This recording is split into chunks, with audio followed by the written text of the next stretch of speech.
walking down the street when out the corner of my eye saw a pretty little thing approaching. I never seen a man who looks so all alone. Could you use a little company? Right, your evening will be nice and you can go and send me on my way. I said you're such a sweet young thing, why you do this to yourself? She looked at me and this is what she said. Oh, there ain't no rest for the wicked. Money don't grow on trees. I got bills to pay, I got mouths to feed. There ain't nothing in this world for free. I know I can't slow down, I can't hold back, though you know I wish I could. I know there ain't no rest for the wicked until we close our eyes for good. Well, well, well, rats. Who else wants to catch a ride with Bunko? I mean, that intro video sure made me want to, though I'd rather be on the inside than integrated into the armor personally, though I'm a lot less sure about his dialogue in-game. What a weird and long string of dialogue to introduce the new update. It just keeps going, and going, and going. But no matter, let's get into the meat and potatoes of the February update, which I suppose is also our January update. Hopping on, some of our vendors have been replaced. Oh my god. Grillo has been replaced by Luca. Hi, Luca, welcome to the party. And Kane has taken over for Aramaki. Kane, I thought you were in command. Don't you have better things to do than sell shit to me? Whatever. The stocks don't seem to have changed. But there has been a huge rebalancing in loot values. Like, so huge. Oh my god, money is cheap now. I'm all for it, personally. This is gonna really undermine the Codex grind, which is something we need. Going along with the rebalance, our combat loadout tab has been renamed just to Stash, which, okay, whatever. On top of that, apparently Slade is a dog trainer. Good boy, woofers. And our hound can now go get stuff for us. And of course, there's the big one. Bunko's APC, which reportedly will allow us to fast travel using credits rather than water or drones, and well, I think we just got a lot more credits in our wallets. It's not a innards upgrade, or rather it is, but you can't just purchase it right away. There's a quest line associated with it over at Bunko's tab. And if you haven't unlocked Bunko as a quest giver, go and watch my new player's guide, the first video on the channel. All the instructions you'll need will be right in there. There's timestamps in the description. But let's go try out these new rebalances. I'm told the tunnels are now more exciting. Let's just run our merry butts through Tunnel A and... oh my. Infighting in the tunnels!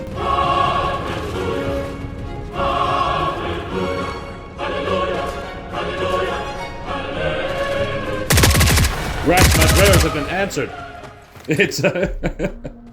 It's crazy how just seeing a few torsos get shot at, how happy that makes me. Taking out the trash though, there are some big changes in the looting. For one, it seems the enemies drop less loot. Like cyborgs just drop components, which is definitely a change, probably a positive one, but a rough one. And oh look, they added tooltips to the loot, that's awesome. We've got lore, that'll be great for the YouTuber crowd. And we actually have weight and volumes, yes! Furthermore, it seems they've really reduced the number of containers in the tunnels. At least here in Tunnel A, there's like maybe a fifth as many, though that will change once you go deeper in. By the time you get to Tunnel D, like look, you can just have as many containers as there used to be. But this is honestly a really positive change to prevent people from what they're just starting out from filling up in Tunnel A. And it's gonna force people back up onto the surface, because I know a lot of people were like, why would I ever leave the tunnels? It's easier and full of loot. No, it's not. This change gets the Winter Rose seal of approval. Hell yeah. But there is more to it than just the number of containers. As eagle-eyed viewers have probably already recognized, the number of loot spaces in each one has been reduced from a 4x4 grid to a 3x3. Containers are now more specified. Not only do they have like more specific names to them, like a civil goods container and a materials container, but they no longer have unrelated random loot in them. You're not gonna find construction foam in a medical container anymore. Speaking of construction foam, mythic indeed. Kinda cool that it's not just a normal foam though. I wasn't expecting that. Kinda like Omnigel. Neat. But don't fret about construction foam getting rarer, because it seems to not be used as much anymore as they've rebalanced all of the innards upgrades. That's right, rats, we gotta get out there and loot different things now, not just grind foam. This is a very good change. And the loot rebalance continues through all of the enemy drops as well. Not only do enemies drop specific containers that name what kind of enemy dropped them, which is neat, but the double IFF containers seem to be gone from the game, or at the very least very rare. I haven't seen one yet. And enemies are dropping less consumables, way fewer health items, and way less ammo, so you can't rely on them to supply you in the field. But to make up for that, if you see this message while entering the tunnels, that means there is a NPC vendor hidden in the map to resupply you, including selling new guns. And I'm gonna go find this one right now, but while we're looking for it, because they are very well hidden, let's go over some of the quality of life changes that have been dropped with this update. Going over the update list as it's written, First off is the garage for Bunko, which we've already been over, as well as the economy update, which is probably the biggest update in the history of the game, just in terms of how it actually plays. They added 34 plus new crafting recipes. Those will be fun to go through and figure out. And the in-world vendors can apparently be contacted via the transmission tower, rather than just finding them like I'm trying to right now. But I don't have a transmission tower yet. And I suspect neither do most of you, so that's why we're going to be just kind of searching around the tunnels. Europa got new transmission tower quests, expanding the interactions there, which is cool. More lore and more, story is always a fantastic thing to add to the game. They added 7 new weapons available from the vendors. I hope we're gonna find one here in just a minute. I suppose it's a good thing I haven't completed all of my, weapon guide videos yet. I might even have to redo some now. You can pay for drinks at the bar for temporary session buffs. That's cool, and it's cool that they last for however long you're playing, assuming you don't, crash. Various quests have been apparently fixed. I'm gonna try all of these myself, but this is very cool. Particularly looking at AA tech extraction. That's been a broken one for a very, very long time. Supposedly, loot will no longer spawn in inaccessible places. We'll see about that. Tunnel spawns have been improved dramatically, in my experience, personally. Audio system fixes have been added. We'll see about that. I noticed quite a lot as someone who's making videos on the game. I've found more than a few, and I correct them for the videos, but we'll see if they're actually fixed. And 6 new soundtracks added to the innards, which is really cool, because as everyone knows in multiplayer, you spend a lot of time waiting around for it. Next up, under the quality of life improvements, they fixed the enemy spawn cadence. Enemies do respawn in the tunnels now, but not right when you leave the room. You have to go kind of far away for it to happen. And it'll still be the same enemies that respawn. It's not like the spawns change from what I've seen, but that's still cool. We've already been over the rebalanced containers in the tunnels, which is a great thing. I don't know if consistent rewards is how I define it, as just better and improved distribution. The tank AI has been improved again. Physics interactions apparently are significantly improved. We've heard that before, but I believe in them. Mech AI pathing has received an update.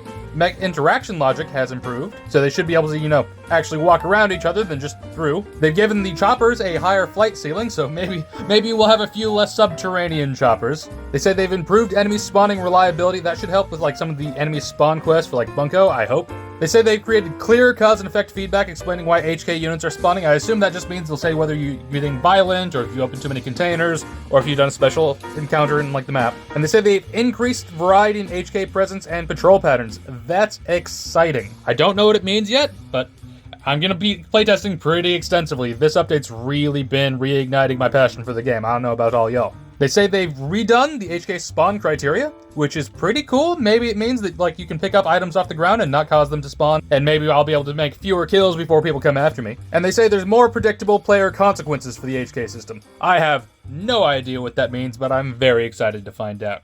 And, oh, here we have our vendor. Look at that, hiding behind a bunch of trash.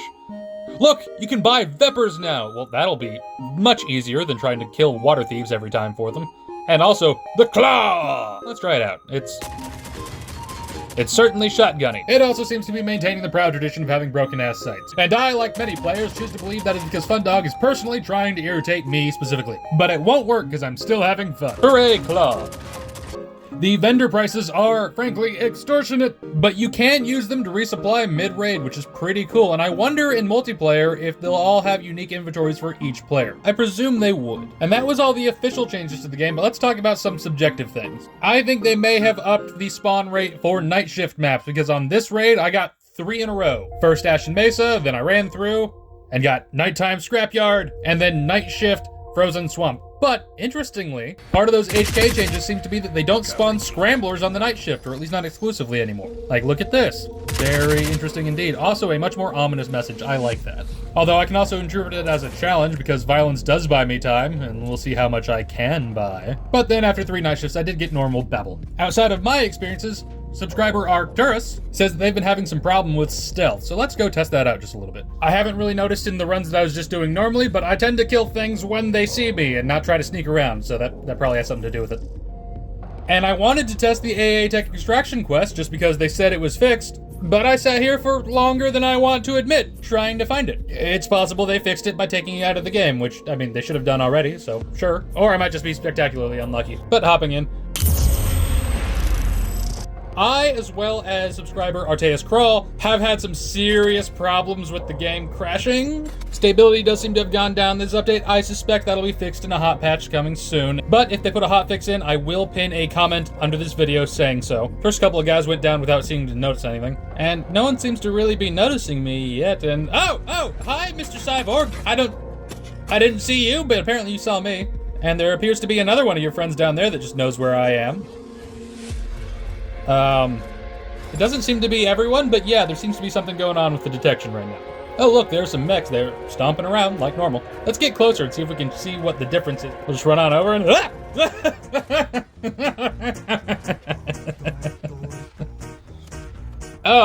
well, it hasn't crashed. The game is running. Sort of. Okay, well, rather than stalking the mechs, I think we're just gonna try to find and extract. The good news is I seem to be stealthy enough. No one seems to really be noticing me. I don't think it's that stealth is broken. I think that certain enemies are seeing us when they shouldn't be. Like those cyborgs earlier. It might have something to do with the way the squads are spawned in. But honestly, I don't know. I'm just trying to make my way through the invisible maze. I'm being followed. Jump! Luckily, I did take a bar perk.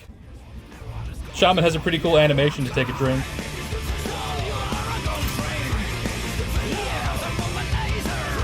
And it gave me a 10% damage buff. Or damage reduction buff. Or rather.